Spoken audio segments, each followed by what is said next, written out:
So we'll start with just a small correction. अभी कल हमने क्वेश्चन सॉल्व किया था. Length L of wire carries a steady current. It is bent first to form a circular plain coil of one turn. तो पहले एक wire लिया, उस एक वायर को एक ही टर्न दिया, तो N1 equal to 1. तो पहले केस में N1 equal to 1 था. Then the same length is now bent more sharply. उसी लेंथ को हमने more sharply टर्न किया, तो नंबर ऑफ टर्न्स हमने कर दिए थे 2, N2 equal to 2, right? To give a double loop of solar radius, the magnetic field at the center caused by the same current is. तो कुछ गलत नहीं है, everything is right. सिर्फ एक छोटा सा करेक्शन ये है कि जब हम यहाँ पे B2 by B1 लिख रहे थे, तो B2 क्या था? N μ0 I upon 2R2. B1 में N नहीं है, एक गलती से यहाँ पे N रह गया. That's it. बाकी कोई करेक्शन नहीं है, everything else is right. तो सिर्फ डिनोमिनेटर में यहाँ पे N रह गया था, and that N is not there. बाकी सब सही, no issues. So this is how you are supposed to solve this question. अगला question, question number 2. A current I ampere flows in a circular arc of wire whose radius is capital R, which subtend an angle 3 pi by 2 at its center.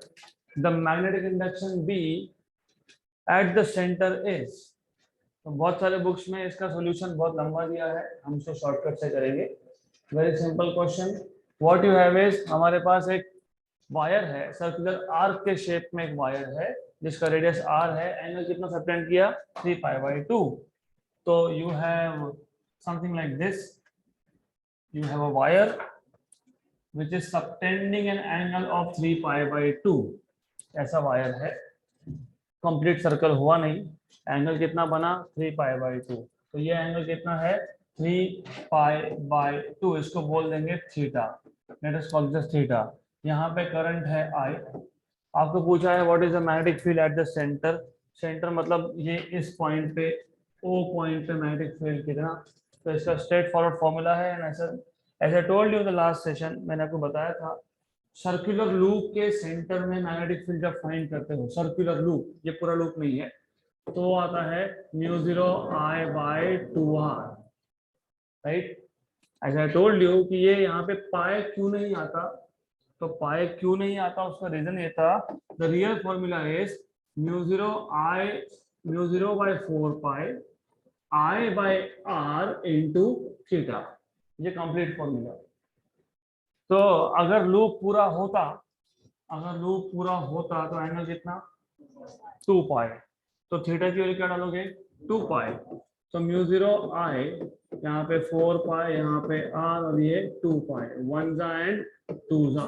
तो इसलिए हम लिखते हैं μ0 I upon 2R. तो the real reason behind not writing pi ये था कि theta में पाई आता है तो वो कैंसिल हो जाएगा, दैट इज वाई. अब इसी फॉर्मूला को हम हमारे क्वेश्चन के लिए यूज करेंगे. हमारे इस क्वेश्चन में एंगल कितना है? 3 pi by 2. तो ये शॉर्टकट ट्रिक है, याद रखना. बाकी बहुत बड़ा बड़ा क्वेश्चन बना के दिया सॉल्यूशन हमको नहीं करना है. 3 pi by 2, पाई कैंसिल हो गया. 3 by 8 μ0 I by R खत्म. 3 by 8 μ0 I by R. Option number D. Done. तो let us find out magnetic field due to other loops. तो ये जो लूप था, ये गिवन लूप में एंगल कितना था? 3 pi by 2. अब ऐसा भी हो सकता है फॉर अ गिवन लूप, हमारे पास ऐसा लूप दिया है, तो maybe this is what is given to you. कितना एंगल? Pi by 2. तो यहाँ क्या आएगा? Pi by 2. Pi cancel. तो उसमें क्या आएगा? μ0 अपॉन 8, μ0 I अपॉन 8R. अगर ऐसा हुआ तो पाई, तो यहाँ पे पाई कैंसल, तो नीचे आएगा 4. तो μ0 I upon 4R, right? So this is how you are supposed to solve such question. Simple. अगला question, the magnetic induction at the center O in the figure shown is। तो हमारे पास एक डायग्राम दिया है, एक फिगर दिया है जिसमें इन टोटल 4 पार्ट्स है। तो पहले क्वेश्चन को अच्छे से समझ लो। हमारे पास टोटल 4 पार्ट्स है और करंट का डायरेक्शन दिया है और 2 पार्ट्स जो है वो कर्व्ड है, तो उसका रेडियस ऑफ कर्वेचर भी दिया है। तो you have to find out what is magnetic induction at centre O। तो इस क्वेश्चन को सॉल्व कैसे करेंगे? Extremely simple question. तो व्हाट यू हैव इज, हमारे पास पहले तो कर्व्ड पार्ट है, तो कर्व पार्ट पे ध्यान दो, इट इज इंपॉर्टेंट। तो you have 2 straight parts and 2 curve parts.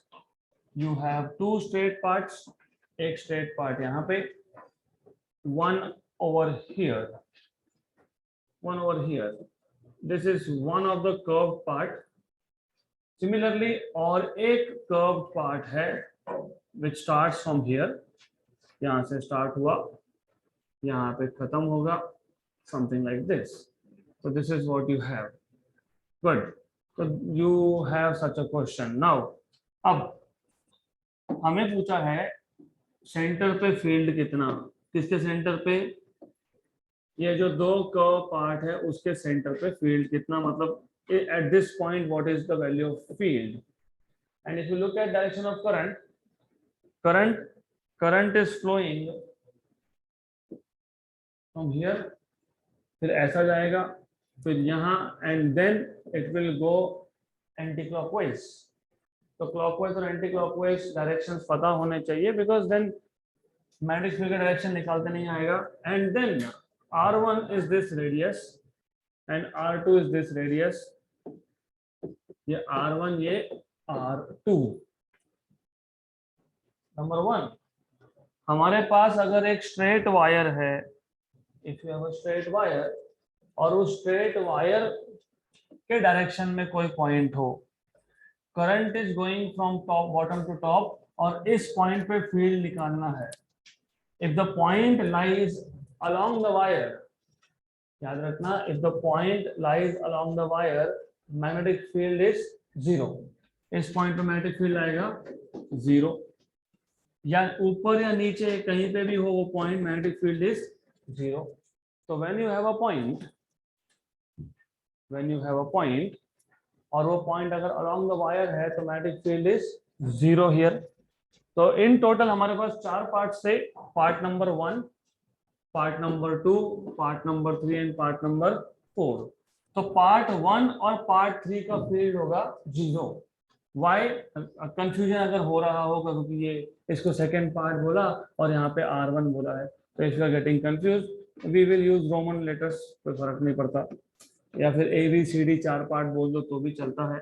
तो A part, B part, C and D, correct. Then What you must know, अभी बताया मैंने, पॉइंट, जिस पॉइंट पे फील्ड फाइंड करना है, किस पॉइंट फाइंड करना है? O पे। O ये A के डायरेक्शन में है, अलोंग A है। O ये अलोंग C भी है, मतलब magnetic field due to part A and magnetic field due to part C will be 0। तो जब एक point along the wire lie करता है तो मैग्नेटिक फील्ड कितना होता है? 0। तो A और C का कंट्रीब्यूशन कितना है? 0।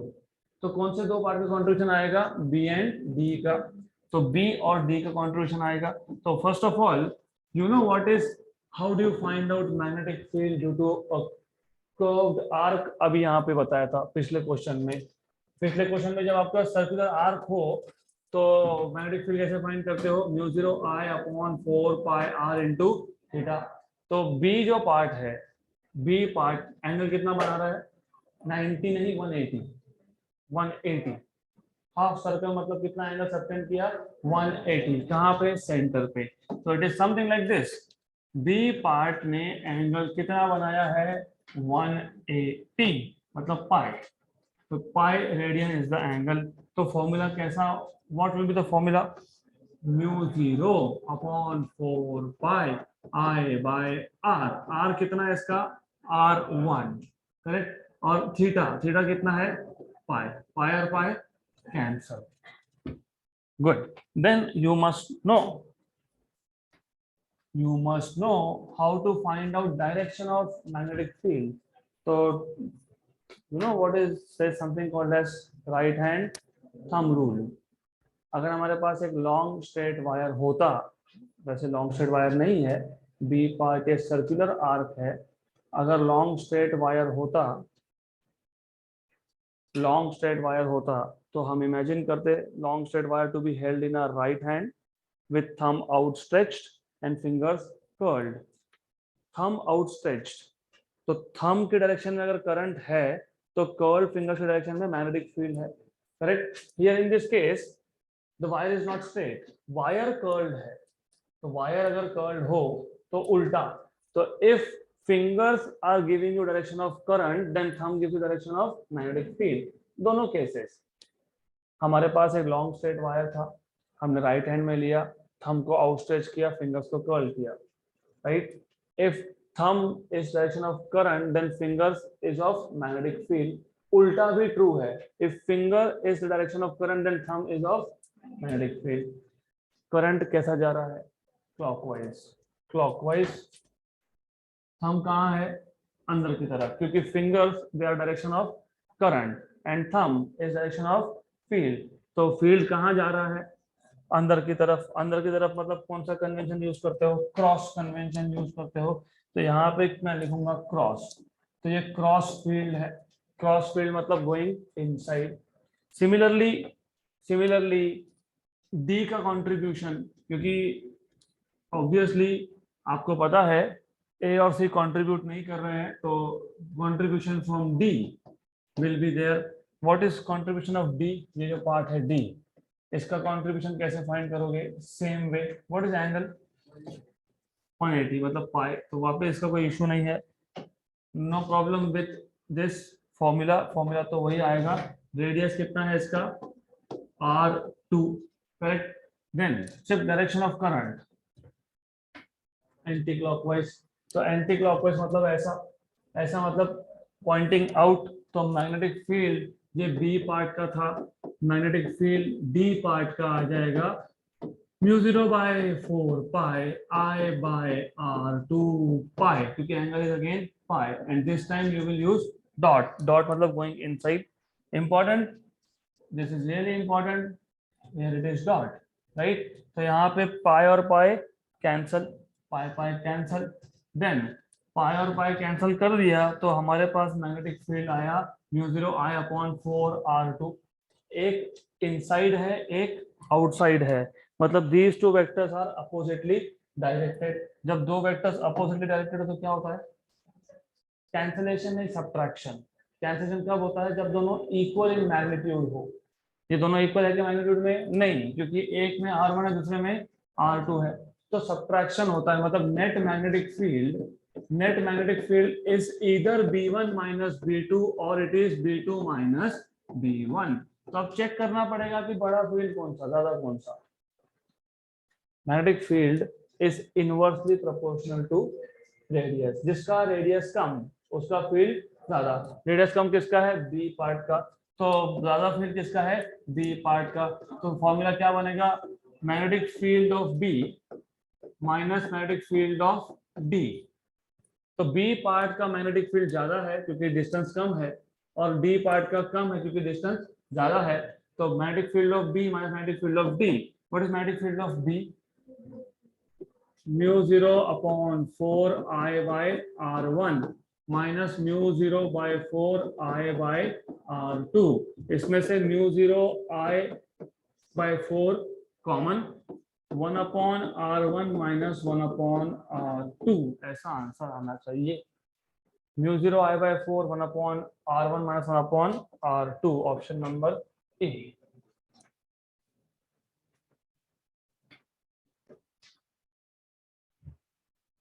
ओके, तो बेसिकली ये क्वेश्चन इतना सब सॉल्व करने की जरूरत नहीं थी. Why? Because as soon as you see B part में करंट क्लॉकवाइज है, डी में एंटी क्लॉकवाइज है, मतलब बोथ आर अपोजिटली डायरेक्टेड. तो अपोजिटली डायरेक्टेड हो तो बीच में माइनस साइन आता है, और मैग्नेटिक फील्ड में आर तो डिनोमिनेटर में ही होता है, तो ऐसा कौन सा इक्वेशन है जिसमें बीच में माइनस और डिनोमिनेटर में हो? ऑप्शन नंबर ए। तो सॉल्व करना ही नहीं था, नेगेटिव बीच में आना चाहिए, मतलब B and D R out of question. Then magnetic field में आर डिनोमिनेटर में होता है, तो here you will have to just write down this equation A number option and done. अगला question, there are 50 turns of a wire in every centimeter, every centimeter मतलब per centimeter length of long solenoid। तो याद रखना solenoid के case में हम number of turns per unit length को small N से डिनोट करते हैं। This is number of total number of turns upon total length. इन्होंने क्या बोला है? 50 टर्न्स इन एवरी सेंटीमीटर, तो 50 टर्न्स पर सेंटीमीटर। तो how many turns per metre? 1 centimetre 10 पर -2, मतलब कितना? 5000 turns per metre, correct. If 4 ampere current is flowing in the solenoid, the approximate value of magnetic field along the axis at an internal point and at one end will be respectively। तो जिनको solenoid पता नहीं तो पहले solenoid समझ लो होता क्या है। तो सोलेनॉइड मतलब हमारे पास एक सिलेंड्रिकल शेप कोर है, इस कोर के ऊपर हम वाइंडिंग करते हैं, तो we put wire over here, तो you have wire on this, and इस वायर के number of turns per metre को हम स्मॉल एन से डिनोट करेंगे, तो we will be denoting number of turns per metre with small N, right. तो this is what you will have, this is solenoid.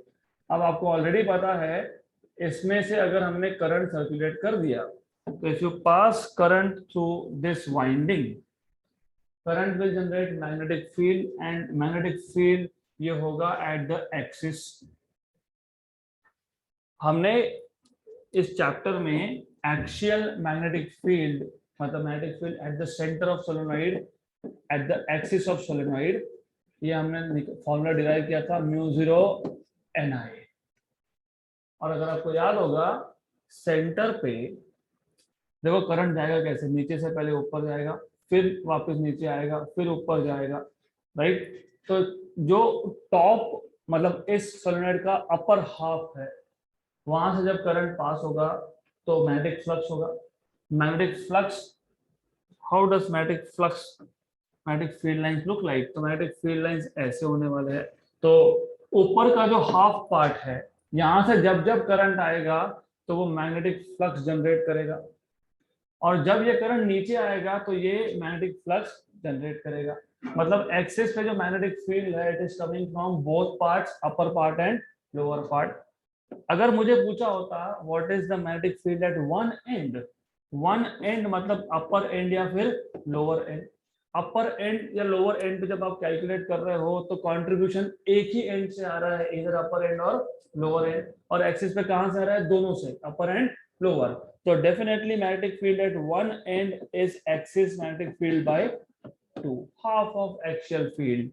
तो ये idea पता होना चाहिए। सोलेनॉइड में एक कोर मटेरियल है, उसके ऊपर वाइंडिंग है, वाइंडिंग से करंट है, करंट बॉटम टू टॉप जाएगा, वापस नीचे आएगा, वापस ऊपर जाएगा। तो एक्सिस पे मैग्नेटिक फील्ड अपर और लोअर हाफ दोनों की वजह से मिल रहा है हमको। तो contribution is, you have same contribution from both sides, तो दैट इज व्हाई एक्सिस पे कितना होता है? म्यू0 Ni, एंड पे कितना होता है? इसका हाफ। फॉर्मूला पता हो गया, done. What is value of म्यू0? 4 पाई इंटू 10 पावर -7 या फिर 12.56। तो हमने कल ही देखा था, तो इट इज 12.56 और 4 पाई into 10 power -7। What is the value of n? 5000।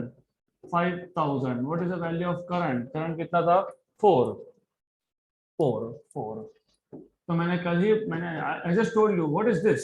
12.6 roughly। What is this? 5 into 4 20। 20,000 मतलब 2 into 10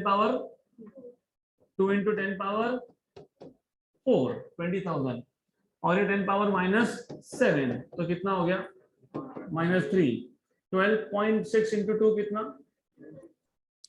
25 point, अरे 12.5 into 2 is 25, 12.6 into 2 is 25.2, 25.2 into 10 power -3 tesla. ये आ गया एक्सियल फील्ड। तो 25.1 दिया है इंटू 10⁻³ टेस्ला मतलब weber per metre square, correct. और हाफ, इसका हाफ मतलब 12.6, तो B end equal to B axis by 2। तो बी एक्सिस यहाँ पे ऑलरेडी करके रखा था हमने, 12.6 इंटू 2 इंटू 10⁻³ अपॉन 2, 2 कैंसल, तो कितना 12.6 into 10⁻³, 12.6 into 10⁻³ and 25.1 into 10⁻³ option number C. पहले क्या पूछा है, पहले पूछा है एक्सिस पे, फिर पूछा है वन एंड पे, तो ऑप्शन नंबर सी आएगा। डन।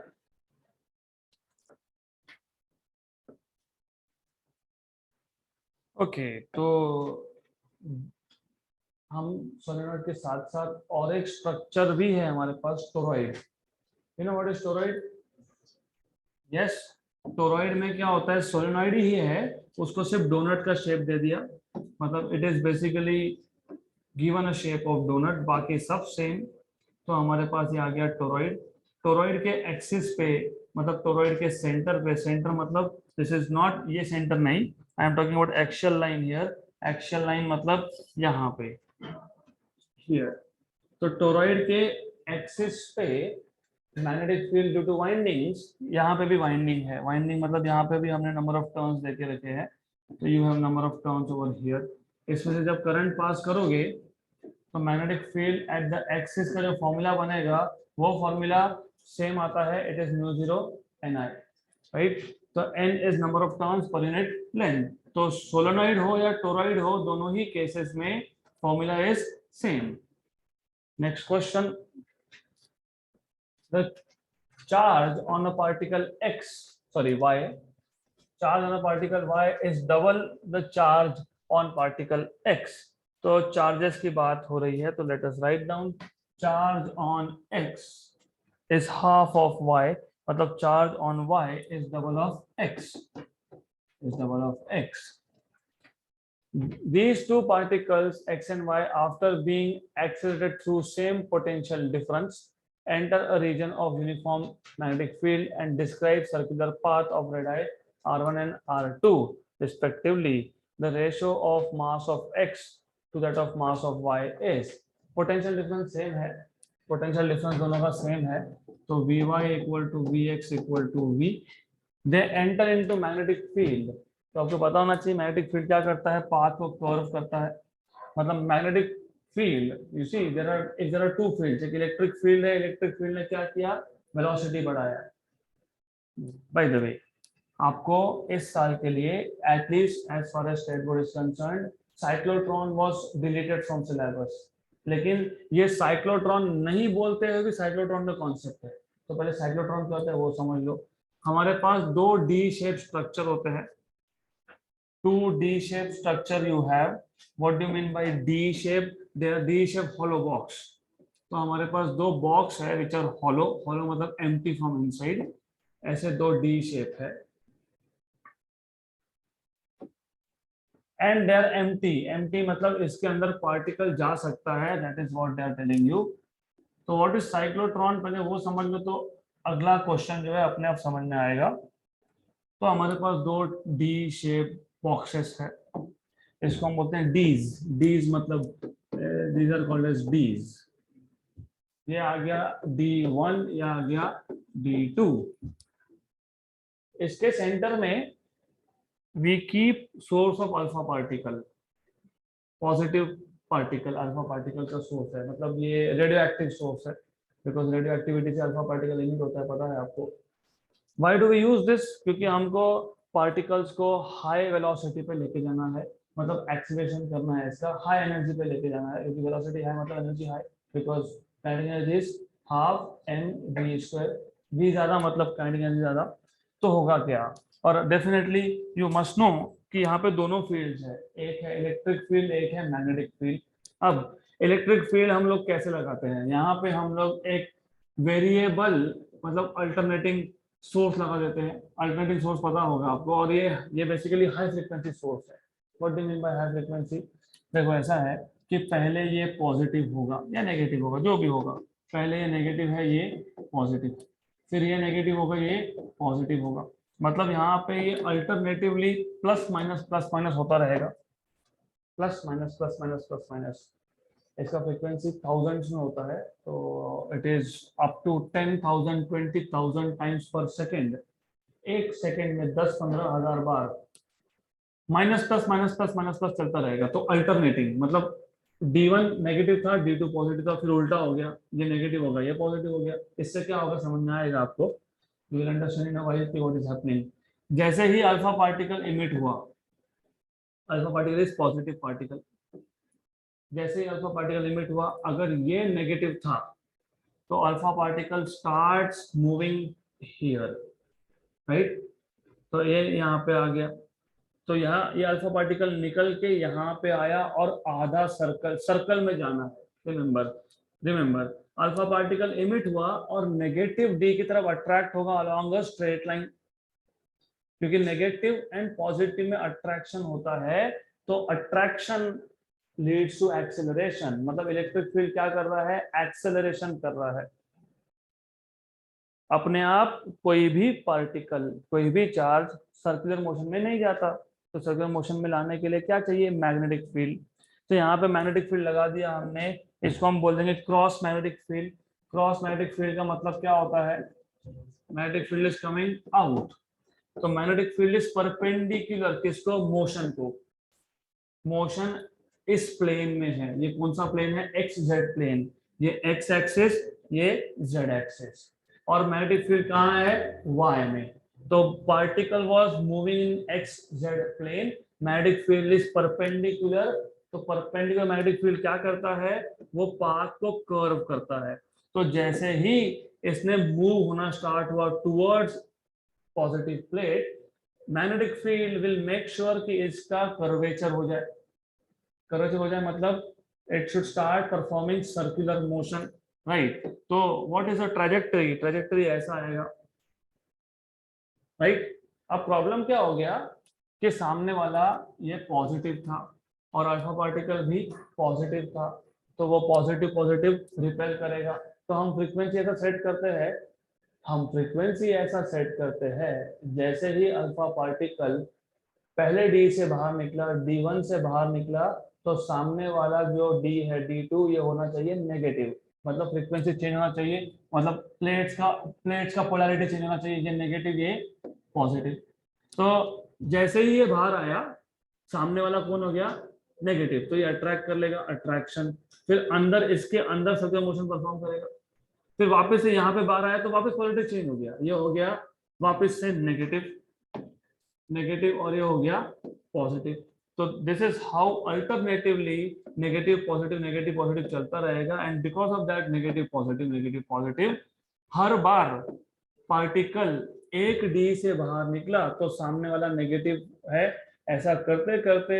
और रिमेंबर दिस कि इलेक्ट्रिक फील्ड भी है, इलेक्ट्रिक फील्ड एक्सीलरेट कर रहा है, मैग्नेटिक फील्ड क्या कर रहा है, सर्कुलर मोशन परफॉर्म कर रहा है।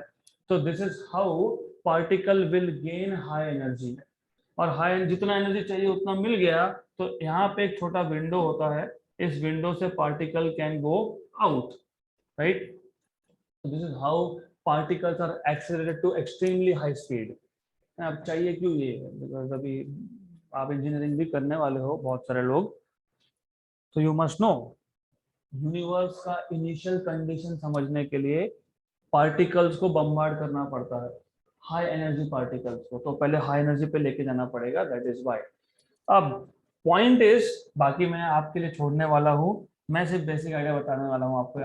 यहाँ पे दो फील्ड्स है, कौन से, इलेक्ट्रिक एंड मैग्नेटिक। तो मैग्नेटिक फील्ड के फोर्स ने क्या काम किया, सेंट्रीपिटल फोर्स प्रोवाइड किया। मैग्नेटिक फील्ड का फोर्स कितना होता है, QVB, ये क्या होता है, mv²/r, राइट। तो यहाँ से V कैंसल, तो आपको फॉर्मूला मिल जाएंगे। Good, then if you do not want to simplify this way, आप खुद सिंप्लीफाई करोगे, आप r का इक्वेशन डिराइव करोगे, रेडियस का इक्वेशन क्या आता है, तो you will know now. Charge on particle y, दो पार्टिकल है y और x, charge on y is double of x. These two particles after being excited through same potential difference same था, दो पार्टिकल थे, एक की जगह पे दो पार्टिकल थे, right. Enter a region of uniform magnetic field, यहाँ पे यूनिफॉर्म मैग्नेटिक फील्ड ऑलरेडी है। Then describe circular path, circular path describe करना मतलब मैग्नेटिक फील्ड का फोर्स क्या काम कर रहा है, सेंट्रीपिटल फोर्स प्रोवाइड कर रहा है, right. The ratio of mass of x to that of mass of y इज, तो first of all you will have to make a formula for radius. You should know what is formula for radius. Do you know what is formula for radius? Q square b square r square, वो तो kinetic energy का formula था। What is the formula for radius? You should be able to derive. मैं बता देता हूँ, but you have to derive this. तो शायद यहाँ पे b आता है, if I'm not wrong, यहाँ v आता है, यहाँ m आता है with something else, m q and something else there. शायद पोटेंशियल होगा और 2 होगा, yes, 2mv r b q r square b square q, correct. तो ये फॉर्मूला आता है r का। मैं ये एज असाइनमेंट रख रहा हूँ फॉर यू टू वर्कआउट। कैसे वर्कआउट करोगे मैंने बता दिया। मैग्नेटिक फोर्स क्या कर रहा है, सेंट्रीपिटल फोर्स प्रोवाइड कर रहा है। इलेक्ट्रिक फील्ड का फोर्स क्या करता है, एक्सेलरेशन करता है। तो force due to electric field is Q into E। तो ये यूज करके you have to derive this formula which is very straightforward. तो ये आपके लिए असाइनमेंट है to work out, it is very simple. So you need to work it out where v is not velocity, where v is potential, right? अब आपको क्या बोला है, same potential, yes, b same है, yes, क्योंकि दोनों के दोनों सेम फील्ड में एंटर हो रहे हैं। 2 कांस्टेंट है, yes, तो m and q, तो r is proportional to root of m by q। तो squaring on both side, r square is proportional to m upon q, तो m is proportional to r square q। ये formula अगर पता होगा तो straight forward question है। हमें क्या पूछा है, ratio of masses, ratio of mass of x to that of y, x to that of y। तो what is mass of x upon mass of y, mass of x is rx square upon ry square, qx upon qy, qx upon qy। What is rx, what is rx, नहीं उल्टा है, देखो, charge on particle y is double that of this, 2 particles x and y। हाँ ठीक है, पहले x बोला है तो रेडियस कितना है x का, r1, तो ये क्या आ जाएगा, r1 का स्क्वायर, ये क्या आएगा, r2 का square. qx by qy, what is qx by qy, 1/2, तो 1/2 हो गया, 1/2 r1 by r2 square, 1/2 r1 by r2 square, option number C, r1 square upon 2 r2 square। So only thing that I have kept for you is to derive this equation। Okay, next question, ratio of magnetic field at the center of current carrying coil of radius r and at a distance of 3r on its axis is, simple question। Do you remember, मैंने कल आपको एक formula बताया था, b centre upon b axis. मैंने बोला था कि ये फॉर्मूला याद रखना क्योंकि बहुत काम में आएगा। 1 plus x square upon a square raised to 3/2। x मतलब डिस्टेंस, जिस डिस्टेंस पे, एक्सियल डिस्टेंस पे हमारे पास एक लूप है, ये एक्सियल डिस्टेंस है, इस x डिस्टेंस मतलब distance of point on the axis from centre. यहाँ पे x कितना बोला है हमको, 3r। तो हमारे क्वेश्चन में x बोला है 3r और इसको a हमने बोला था रेडियस को, हमारे इस एग्जांपल में a कितना है, r। सिंपल, तो सिंपल सिंपल, तो 1 plus x, x is 3r, 3r का square 9r square upon a is r, r का square raise to 3/2, cancel and cancel, मतलब 10 raised to 3/2। What is 10 raised to 3, 1000। What is root of 1000, हाँ 10√10। क्यों, क्योंकि ये 1000 हो गया, 1000 का रूट मतलब 100 into 10 का रूट, 10 raised to 3 is 1000, 1000 का रूट मतलब 100 into 10 का रूट मतलब कितना, 10√10 है ऑप्शन में, खत्म, done, extremely simple. So it is simple if you know formula. So the only difference here is आपके टेक्स्ट बुक का नोटेशन और जो नोटेशन मैं यूज कर रहा हूँ उसमें छोटा सा डिफरेंस है। आपके टेक्स्ट बुक में जहां जहां पे ये टॉपिक था उसमें देखो डिफरेंस क्या है, सर्कुलर लूप ऐसा लिया है, सर्कुलर लूप ऐसा लेने की वजह से एक्चुअल पॉइंट कहाँ गया, एक्चुअल पॉइंट गया जेड एक्सिस पे, और इन्होंने रेडियस को लिखा था स्मॉल आर या कैपिटल आर, जो भी लिखा होगा वो, maybe capital R, whatever it is, right. तो वो फॉर्मूला आपके बुक में होता है B centre upon B axis 1 plus X की पे Z, Z square upon R square raise to 3/2। मैंने सिर्फ चेंज इतना किया, मैंने लूप को ऐसा रखा, मैंने यहाँ पे ले लिया एक्स एक्सिस, तो एक्चुअल पॉइंट कहाँ पे आया, एक्स एक्सिस पे। तो हमारे केस में रेडियस को हमने लिया है ए, तो B centre upon B axis क्या आएगा, 1 plus X square upon A square raise to 3/2, doesn't matter. अगर y अगर एक्सिस होता तो फिर यहाँ पे आता Y square upon R square. Next question, this is joke, joke, physics के जोक जल्दी समझ में नहीं आते क्योंकि उसके लिए कॉन्टेक्स्ट पता होना चाहिए ना, background. Wire of fix length is turn to form a coil of 1 turn, पहले भी एक टर्न था, अभी भी एक टर्न है, it is again turn to form a coil of 3 turns, what is n, 3, what is n square. If in both cases same amount of current is passed, then the ratio of intensity is मतलब magnetic field की value है, ratio of intensity of magnetic field produced at the center of the coil will be, मैंने बता दिया था formula आपको, मैंने बताया था B2 equal to n square B1, n कितना है, 3 है, 3 स्क्वायर मतलब 9, तो 9B1, तो that is 9 times, that is why I said ये जोक है, if you remember, done। तो सॉल्व करना नहीं, क्या करना है सॉल्व करके, डन। अगला question, this is a good question, two infinite length wires carries current 8 ampere and 6 ampere and placed along x and y axis, magnetic field at a point। पहला wire along x axis है, दूसरा wire along y axis है, और magnetic field z axis पे पूछा है 0 0 d, मतलब x0 y0 and z axis का कोऑर्डिनेट इज d, राइट। तो मैग्नेटिक फील्ड कैसे फाइंड करोगे, तो वेरी वेरी इंटरेस्टिंग। तो पहले क्वेश्चन पे ध्यान दो अच्छे से, you should pay complete attention here, नहीं तो क्वेश्चन समझ में नहीं आएगा। सबसे पहले कोऑर्डिनेट एक्सिस ले लो, ये x ले लेते हैं, इसको y बोल देते हैं, और यहाँ पे z ले लेंगे, तो ये आ गया x y एंड z। हमारे पास जो वायर है, एक वायर इन्फिनिटली लॉन्ग है, कहाँ पे है, अलोंग x एक्सिस, तो we have first wire which is of infinite length along x axis, ये हो गया वायर 1।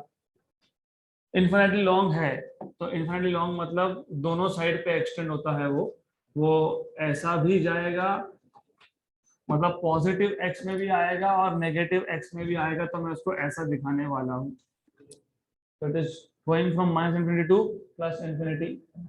देन दूसरा वायर है which is going from -y infinity on the y side, negative side, to infinity on positive y, क्योंकि ये भी infinite wire है, तो ये वायर कैसा होगा, ये वायर मोर और less is like this, right. तो यहाँ पे ये आ गया आपके पास वायर नंबर 2, तो wire number 2 and you have wire number 1 over here,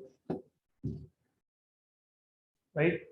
तो दो वायर है, एक x एक्सिस के अलॉन्ग है, एक y एक्सिस के अलॉन्ग है, और फील्ड कहाँ फाइंड करना है, z एक्सिस पे। z एक्सिस पे मतलब at some point p here, इसका z कोऑर्डिनेट कितना d, x और y कितना 0 एंड 0। तो इस क्वेश्चन को सॉल्व करने के लिए 2 थिंग्स आर इम्पोर्टेंट। नंबर 1, अगर हमारे पास एक लॉन्ग स्ट्रेट वायर हो, लॉन्ग स्ट्रेट वायर का magnetic field due to current I at a distance D, what is the formula? Mu 0 upon 4 pi 2 I by D, number 1। तो ये basic पता होना चाहिए। और दोनों में करंट सेम बोला है क्या? नहीं है, एक में 8 है, एक में 6 है। तो पॉइंट नंबर 1 इज फॉर्मूला पता होना चाहिए। पॉइंट नंबर 2 डायरेक्शन पता होना चाहिए। तो हम एक एक करके पहले हम पहली वायर का देख लेंगे। तो पहली वायर के लिए, फर्स्ट वायर के लिए मैग्नेटिक फील्ड होगा B1, फर्स्ट वायर। तो मैग्नेटिक फील्ड इज B1। तो B1 equal to mu 0 by 4 pi I1, और यहाँ पे 2 और डिस्टेंस। पहली वायर का डिस्टेंस कितना है? कितना डिस्टेंस है पॉइंट से? जिस पॉइंट पे फील्ड फाइंड करना, कितना डिस्टेंस है? D, क्योंकि ये जो डिस्टेंस है ये D है। Any point on Z axis, अगर उसका कोऑर्डिनेट 0 0 D हो तो उसका X एक्सिस का डिस्टेंस कितना होता है? D। उसका Y एक्सिस का डिस्टेंस कितना होता है? D। तो distance is D, distance D, right? ये हो गया। अब हमको निकालना है डायरेक्शन, क्योंकि वैल्यू तो मिल जाएगी, value is not a problem, value is fine, value हम करते रहेंगे, राइट? बट डायरेक्शन, करंट अगर पॉजिटिव x की तरफ जा रहा होगा, right hand rule, current is towards thumb, fingers curled, और ऊपर फिंगर्स आर कमिंग आउट। यही फिंगर नीचे देखोगे तो going in, right? Coming out मतलब अलोंग y, क्योंकि यहाँ पे कमिंग आउट इज y। तो magnetic field due to first wire, इसका डायरेक्शन क्या हुआ? Along y। y मतलब कौन सा? j क्या, करेक्ट? ये समझेगा तो ही होगा, नहीं तो गए काम से। रिमेंबर दिस, जितना डिफिकल्ट दिखता है उतना ही इजी है, but provided you need to know, you need to understand direction. तो यहाँ पे ये आ गया B1 का डायरेक्शन अलोंग j कैप। दूसरा वायर है 2, ये है अलोंग y। करंट कहाँ जा रहा है? करंट कहाँ जा रहा है? Along y। और हमको मैग्नेटिक फील्ड कहाँ फाइंड करना है? ऊपर की डायरेक्शन में, y एक्सिस के ऊपर। P पॉइंट कहाँ है? y एक्सिस के ऊपर है। तो field, current is going out, current is coming out, right? Fingers curled, they are pointing along negative x, correct? Negative x मतलब कौन सा? Minus i cap. अब यहाँ पे उल्टा भी ले सकते थे, आप बोल सकते थे करंट अंदर जा रहा है, अंदर y एक्सिस है, नेगेटिव y, करंट अंदर जाता, वायर के ऊपर fingers are pointing towards positive. तो सेकेंड केस का जो फील्ड आएगा, वहां पे आप माइनस लिखो प्लस लिखो, कोई फर्क नहीं पड़ता है। क्यों नहीं पड़ता है बताता हूँ, 2 मिनट में पता लग जाएगा। Mu 0 by 4 pi 2I2 bye D, यहाँ पे आप लिख दो आई कैप या फिर minus i cap, doesn't matter, कोई फर्क नहीं पड़ता। सिर्फ आप अगर माइनस लिखोगे तो फील्ड यहाँ दिखाओगे, नहीं तो यहाँ दिखाओगे एक्स एक्सिस के अलोंग, राइट? तो डजंट मैटर। ये है B2। B1 का डायरेक्शन j कैप मतलब y एक्सिस, B2 का डायरेक्शन i कैप मतलब x एक्सिस। x और y में एंगल कितना होता है? 90 डिग्री। 90 डिग्री, इसका मतलब आपके पास जो दो फील्ड है, they are mutually perpendicular to each other. ये B1 का डायरेक्शन हो गया, B1 अलोंग y, और दूसरा है आपके पास B2 अलोंग x, एंड दोनों में एंगल कितना है? 90 डिग्री। तो दो vectors when they are perpendicular to each other, what is the resultant of these two vectors? What is diagonal? लेकिन what? Under root of B1 square plus B2 square plus 2 B1 B2 cos of theta, but theta is 90, cos 90 is 0. So under root of B1 square, what is B1? Mu 0 by 4 pi 2i1 upon D इसका square plus mu 0 by 4 pi 2i2 by D का square. जो common निकलता है common निकालो, कौन common निकला? Mu 0 by 4i 2 by D का square, root से भी बाहर निकाल लो, तो mu 0 by 4 pi 2 by D under root of i1 square plus i2 square. देखो एक चीज और सिंपल सी चीज है, वो समझ लेना, कभी भी हम चाहते अगर तो पहले से ही b1 b2 की वैल्यू फाइंड कर लेते, बट क्यों नहीं किया? Because the moment you read the question, एक x एक्सिस के अलोंग एक y एक्सिस के अलोंग पिक्चर क्लियर था कि दोनों का फील्ड परपेंडिकुलर होगा। जब दो वेक्टर परपेंडिकुलर होते हैं तो resultant under root 1 vector square plus second vector square. ऊपर से look at the numbers 8 and 6, 8 square 64, 6 square 36, 64 plus 36 100, 100 का रूट 10। तो ये ज्यादा इजी है कि आखिरी में वैल्यू डालो क्योंकि ये 10 होगा। और म्यू 0 बाय 4 पाई कितना होता है? 10 पावर -7 होता है। 2 अपॉन 10, 2 अपॉन डी, क्योंकि डिस्टेंस तो डी बोला है, डिस्टेंस तो डिस्टेंस है, डिस्टेंस चेंज नहीं करना। This is what 10, correct? ये क्या आ गया? 10 अंडर रूट ऑफ i1 मतलब 8 स्क्वायर प्लस i2 मतलब 6 square, 8 square plus 6 square 10 square का रूट 10, तो 10 आ गया। यहां तक क्लियर? ये अगर आ गया तो हमारा question we are good with it. Look, अच्छा म्यू 0 की वजह सब्स्टिट्यूट नहीं किया, ठीक है, म्यू 0 की वजह सब्स्टिट्यूट नहीं किया तो हमारा काम और भी आसान है। विल नॉट पुट म्यू 0, तो mu 0 upon 4 pi 2 by D and this is 10 हो गया। 2 जा 5 जा कैंसल कैंसल, तो क्या आया? 5 म्यू 0 अपॉन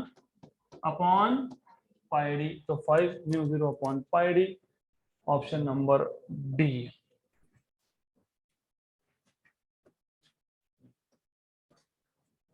नेक्स्ट क्वेश्चन,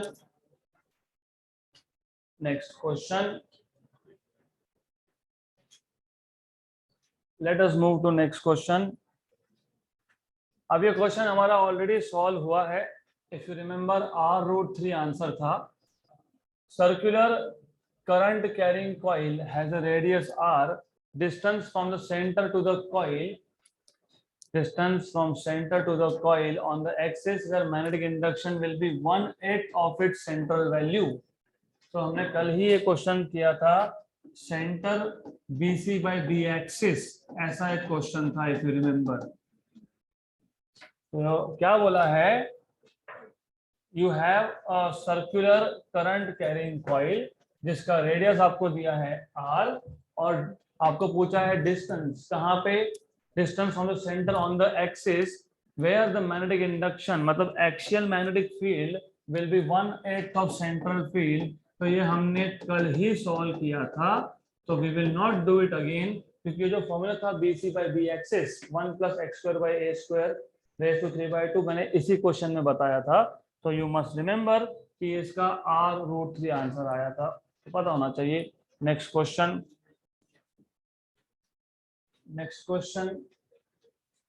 तो ये जो अगला क्वेश्चन है, two particles of equal charges after being accelerated through the same potential difference enter in a uniform transverse मतलब perpendicular magnetic field and describe circular path of radii r1 and r2, then the ratio of their respective masses m1 by m2 is।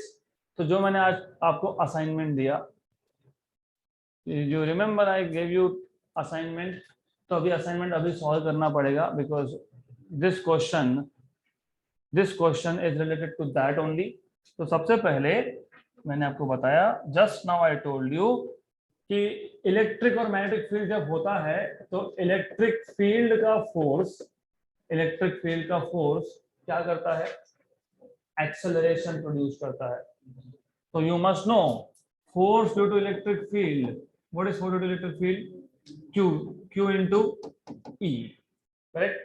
और आपको और एक चीज पता होनी चाहिए, how do define 1 eV of energy, 1 electron volt define कैसे किया था याद है? तो व्हाट यू डू इज, हमारे पास एक इलेक्ट्रॉन है विच इज एट रेस्ट, मतलब काइनेटिक एनर्जी 0। फिर हमने इसको एक एक्सटर्नल पोटेंशियल में रख दिया, क्या होगा, ये पोटेंशियल डिफरेंस V है। This electron starts moving towards positive plate, electron starts moving मतलब it start gaining kinetic energy. और आपको पता है इलेक्ट्रोस्टैटिक्स में वर्क डन मतलब energy is Q into V, ये पता होगा तो क्वेश्चन सॉल्व होगा। इलेक्ट्रॉन था रेस्ट पे, आपने रख दिया पोटेंशियल डिफरेंस में, इट स्टार्ट्स मूविंग मतलब it is gaining kinetic energy, gaining kinetic energy मतलब work is done on electron and that work done appears as kinetic energy, but work done is Q into V, ये V potential difference है, ये V velocity है। Good, तो यहां से आपको मिलेगा V square equal to 2QV by M। तो 2QV आया था क्या वहां पे? I told you there is 2QV there, 2MV और QV है, right. Then what you do is, यहां से मिल गया V equal to under root of 2QV upon M, equation number 1। ये इलेक्ट्रिक फील्ड ने किया। मैग्नेटिक फील्ड का जो फोर्स है, मैग्नेटिक फील्ड का फोर्स क्या करता है, सेंट्रीपिटल फोर्स प्रोवाइड करता है। तो what is magnetic field force, QVB, what is centripetal force, MV square by R। Good, then एक भी cancel, V equal to QB into R upon M, right. Good, then यहां से आप वैसे kinetic energy बना सकते थे, MV स्क्वायर, V कैंसिल मत करो, सिर्फ हाफ से मल्टीप्लाई कर लो दोनों साइड पे, तो काइनेटिक एनर्जी का फॉर्मूला बन जाएगा। ठीक है, we will do that later also. तो इक्वेशन नंबर 1 और इक्वेशन नंबर 2 से VV मिल गया, दोनों को इक्वेट कर दोगे तो from equation number 1 and 2, from equation number 1 and 2, equation number 1 में V है under root of 2QV where V is potential difference upon M, यहाँ पे है RQB अपॉन M। R मिल जाएगा यहाँ से आपको, R शिफ्ट कर दो, M upon QB root of 2QV upon M। B को बाहर ही रखेंगे, M को अंदर लेके गए तो M स्क्वायर हो गया 2QV, Q को अंदर ले गए तो Q स्क्वायर हो गया, एक M एक Q कैंसल, राइट। तो क्या आ गया आपके पास R, what is R, 1 by B under root of 2MV by Q, हो गया आपका असाइनमेंट सॉल्व।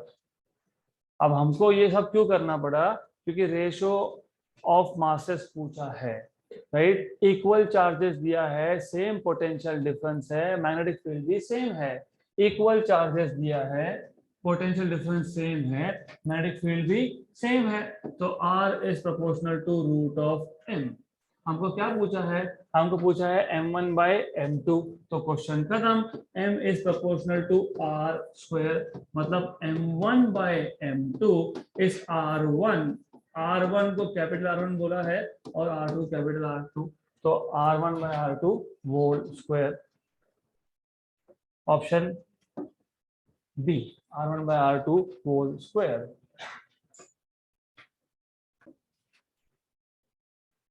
ओके, तो जो आज का सेकेंड असाइनमेंट था, I told you to find out kinetic energy in terms of magnetic field, वो भी अभी सॉल्व करना पड़ेगा क्योंकि next question, so let us see what is next question. A proton मतलब charge is accelerating on a cyclotron having oscillating frequency of 11 megahertz in external magnetic field of 1 Tesla. If the radius of its Ds are की value दी है, radius of D is 55 centimeter, then its kinetic energy in MeV is mass of proton and charge on electron, charge on proton is given to you. MEV में find करना है आपको, तो first of all क्या find करना है, kinetic energy. What is kinetic energy, half M V square. You will see V हमने already derive किया है, R Q B by M, तो V square is R square Q square B square by M square. तो R square Q square B square upon M square, और half M पहले से ही वहां पे है, तो हाफ एम इज देयर. एक एम कैंसिल हो गया, तो क्या रहेगा, R square Q square B square by 2m, right. तो ये हो गया हमारा सेकेंड असाइनमेंट. तो ये था आपको इक्वेशन डिराइव करना. अब हमको फाइंड करना है kinetic energy of proton 1/2. Charge on proton is E, तो E square R square B square by M. अब अगर ये समझ लोगे अच्छे से तो कैलकुलेशंस एक्सट्रीमली सिंपल होगा. ये होता है जूल में, आपको पूछा है ईवी में, ईवी में भी एमईवी में. पहले ईवी में कन्वर्ट करो. जूल से ईवी में जाने के लिए क्या करते हो, मल्टीप्लाई या डिवाइड, मल्टीप्लाई या divide. You do not know how you define electron volt, अभी बताया था मैंने. आप एक, या ध्यान दो, आप एक इलेक्ट्रॉन को एक एक्सटर्नल पोटेंशियल में रखते हो, then it starts moving and then you say work done which is kinetic energy is Q into V, Q into potential difference, right. तो एनर्जी कितना हो गया, E, अगर इलेक्ट्रॉन होगा तो E into V, करेक्ट. तो E ये joule में है, उसको ईवी में लाना है, तो ये ऐसा डिफाइन किया आपने. कैसे डिफाइन किया, the energy gained by an electron when it is excited through a potential difference of 1 volt. हमने इलेक्ट्रॉन को रेस्ट पे रखा था, फिर हमने इस इलेक्ट्रॉन को 1 वोल्ट के पोटेंशियल डिफरेंस में रख दिया. जितना भी एनर्जी इसने गेन किया होगा that becomes 1 eV of energy. Energy gained by an electron when it is excited through a potential difference of 1 volt is called as 1 eV of energy. तो जूल से ईवी में जाने के लिए क्या करते हैं,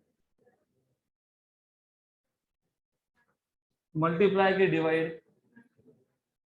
ओके, वोल्टेज था, वोल्टेज था ना, पोटेंशियल डिफरेंस. चार्ज था क्या, इलेक्ट्रॉन था क्या यहाँ पे, ई था क्या यहाँ पे, नहीं. तो ई लाने के लिए ई से मल्टीप्लाई डिवाइड करना पड़ेगा. ये हो गया ईवी. तो जूल से ईवी में जाने के लिए क्या करोगे, डिवाइड बाय ई. चलो ठीक है, हम पहले करके देखते हैं, फिर देखते हैं आंसर आता है कि नहीं. तो you need to remember this. अब मैं ऐसा क्यों कर रहा हूँ, मैं आखिरी में भी कर सकता हूँ ना, पूरा वैल्यूज डालो, सॉल्व करो जूल में and then, but do you see there is E square here. तो ये किस में आ गया, ये है जूल में. और क्योंकि ई स्क्वायर है, मुझे ईवी में जाना है, तो मैंने आपको अभी बताया, मैंने आपको ये बताया कि ईवी में जाने के लिए क्या करते हैं, डिवाइड बाय ई. ई और ई cancel. 1/2. What is E? 1.6 into 10 power minus 19. What is R? 55 centimeter. 55 का स्क्वायर कितना, 55 का स्क्वायर 3025. 55 का स्क्वायर इज 3025.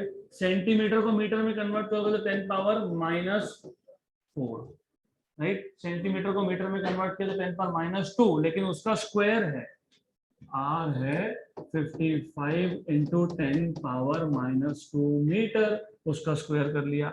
B की वैल्यू कितनी थी, 1 था ना, यस. तो 1. What is mass of proton, 1.67. हमारा काम आसान हो गया.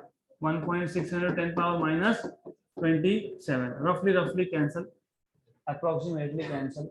मतलब आंसर यहाँ पे 1/2 मतलब कितना, 0.5. या फिर एक काम करो, ये 3025 है,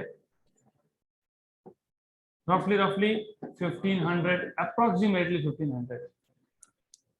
10 पावर 2 क्योंकि 1500 का. और आंसर चेक कर लेना, एमईवी में चाहिए, आ गया आंसर. हमारा क्या आया 15, यहाँ पे क्या है 14.89, तो करके देखते हैं वो भी। इसको 15 को एज इट इज रखते हैं 10 पावर 2 -4 -2 और -19 -21, ये -27 ऊपर आके plus -21 + 27 10 power 6 electron volt. What is 10 power 6? m। m मतलब मिलियन, तो 15 मिलियन या फिर 15 मेगा इलेक्ट्रॉन वोल्ट। तो ऑप्शन नंबर सी। तो जूल से ईवी में जाने के लिए क्या करोगे? डिवाइड। ईवी से जूल में आने के लिए क्या करोगे? मल्टीप्लाई।